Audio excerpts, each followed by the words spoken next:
Members of the United States Congress have demanded the reopening of a corruption inquiry into Share and Eni after Nigeria's President Bola Tinubu restored the ownership of OPL 245 to the European oil giant. Two lawmakers, Maxine Waters and Joyce Betsy, urged the U.S. Department of Justice (DOJ) to investigate how the firms violated the country's Foreign Corrupt Practices Act by following up an People's Gazette story earlier this year, which exposed how Mr. Tinubu negotiated a deal with the oil firms that would see them transfer lucrative assets to Oando plc, a hitherto struggling oil firm run by his nephew Wale Tunde.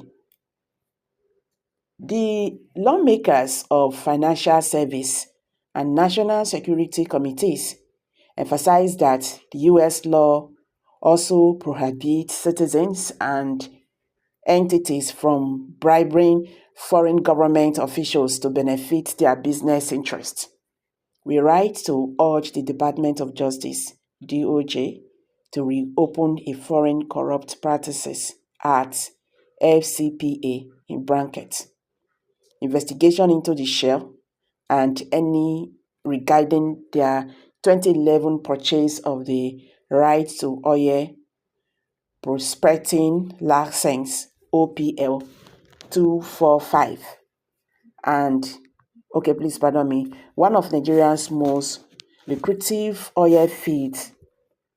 Available evidence implicates both companies in a scheme that resulted in the payment of $1.1 billion in bribes to Nigerian government officials, including the then President Goodluck Jonathan, the lawmaker said in a May 8, 2024 letter to Attorney General Garland, PDF.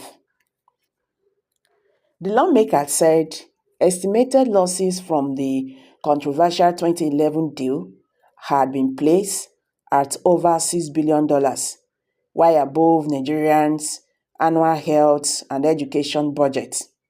The lawmakers acknowledge awareness of the recent stall in foreign arbitration proceedings over the matter, referencing the Gazette story published on January 31st. Eni's legal challenge, filed at the International Center for Settlement of Investor Disputes, and based upon the corruptly acquired prospecting license and related resolution agreements, as well as the use of the original contract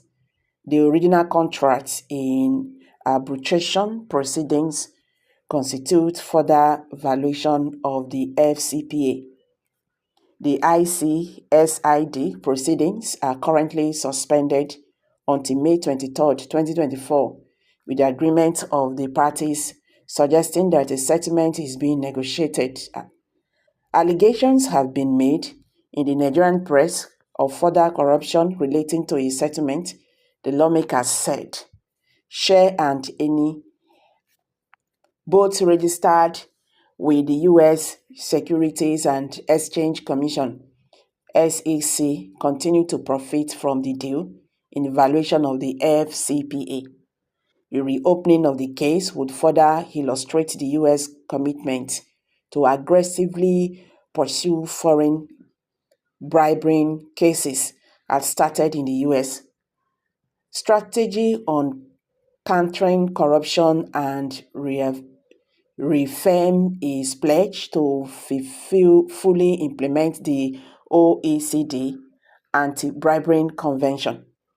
We urge you to leverage this potent anti-corruption law to address the issues in the case and to send a powerful message that the United States stands vigilant in its pursuit of corporate crime around the globe, they added. A spokesperson for the DOJ did not immediately returned to request seeking comments on the lawmakers later. Nigerian presidential spokespersons also declined comment on Thursday afternoon. The Gazette story detailed how Mr. Tinubu controversially moved to restore the oil block to Shell and Eni after a secret deal that saw Eni transfer its Nigerian offshore assets to Uganda. The deal was finalized at different meetings in London and Paris. It allowed Nigeria to withdraw all existing cases against the Shell and Eni from international tribunals, and the both firms take back control of OPL 245 based on the tainted and old contracts under Goodluck Jonathan without fresh privilege to Nigeria. Petroleum Minister Heineken quickly in its legal challenge filed at the International Center for Settlement of Investor Disputes and based upon the corruptly acquired prospecting license and related resolution agreement, as well as the use of the original contract in attribution proceedings, constitute further violation of the FCAB. The ICSID proceedings are currently suspended until May 23, 2024, with the agreement at the parties suggesting that a settlement is being negotiated. Allegations have been made in the Nigerian press of further corruption relating to a settlement, the lawmakers said. Shell and Eni, both registered with the U.S. Securities and Exchange Commission, continue to profit from the deal in violation of the FCAP. The reopening of this case would further illustrate the U.S. commitment to aggressively pursue foreign bribery cases, as stated in the U.S. strategy on countering corruption, and reaffirm its pledge to fully implement the OECD Anti-Bribery Convention. We urge you to leverage this potent anti-corruption law to address the issues in the case and to send a powerful message that the United States stand vigilant in the pursuit of corporate crime around the globe, they added. A spokesperson for the DOJ did not immediately return to request seeking comment on the lawmakers later. Nigeria presidential spokesperson also declined comment on Thursday afternoon.